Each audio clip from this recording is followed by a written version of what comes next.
software Keil Microvision. Selanjutnya kita menginjekkan file hex ke mikrokontrolnya melalui alat yang disebut downloader. Nah, ini macam-macam downloader ya, seperti ini. Nah, ini seperti ini downloader untuk menginjekkan mikrokontrol AVR maupun Atmel.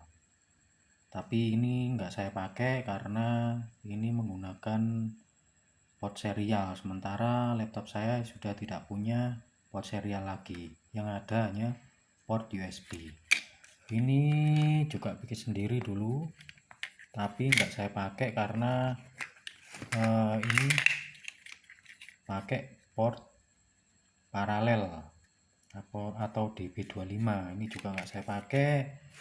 Saya ini terus ada AVR, ini untuk mikrokontrol jenis AVR ya. Nah, ini nanti dimasukkan sini, terus ini dihubungkan ke laptop atau komputer, terus diinjek. Ini juga nggak saya pakai. Terus ini juga sama pakai port paralel juga nggak saya pakai. Akhirnya saya pakai ini. Nah, ini pakai port USB. Ini namanya programmernya AdPro. Oke.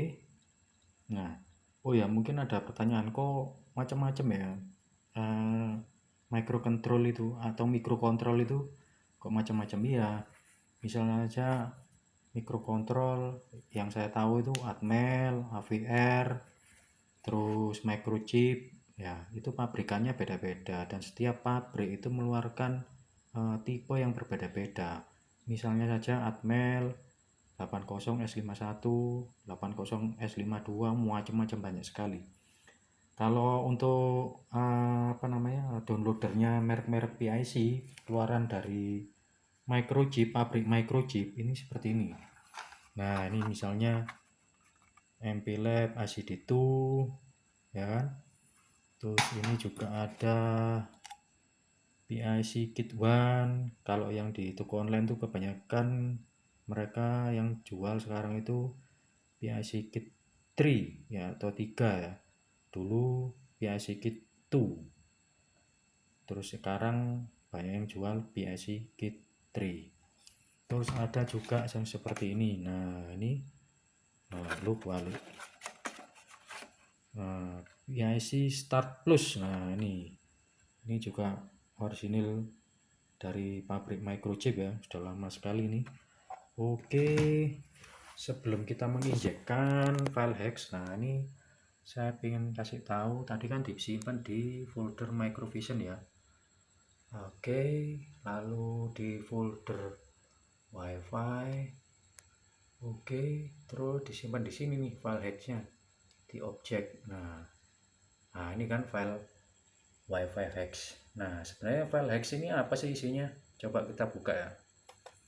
Oke, saya buka dengan Notepad++.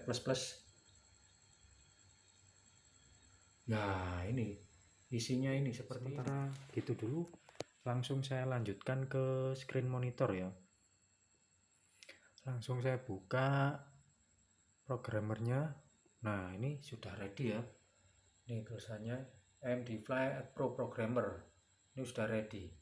Nah, sebelum ini itu kita harus ngecek dulu settingnya ini.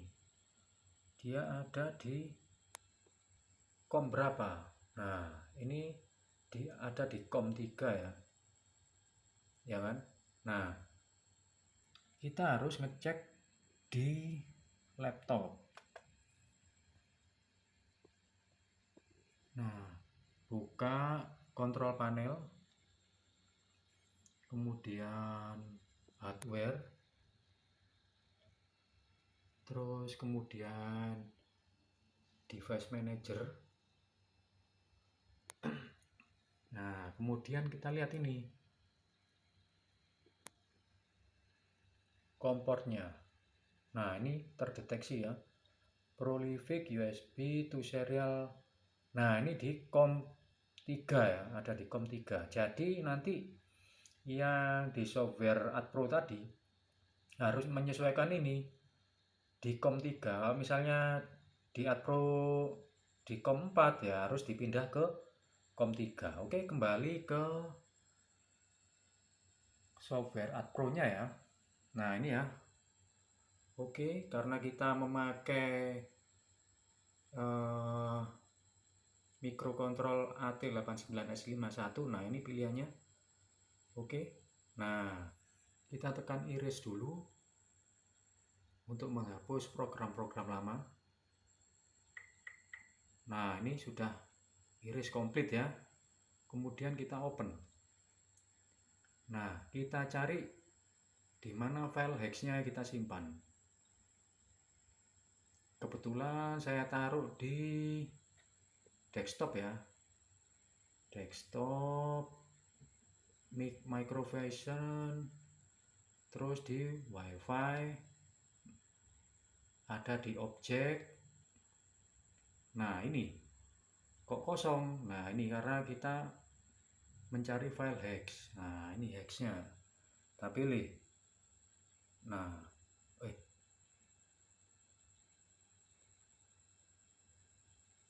ya.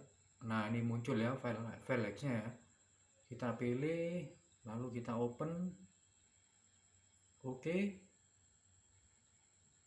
Sudah baca dia, sudah terbaca. Kemudian kita lakukan program. Seret.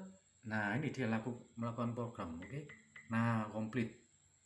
Program sudah komplit.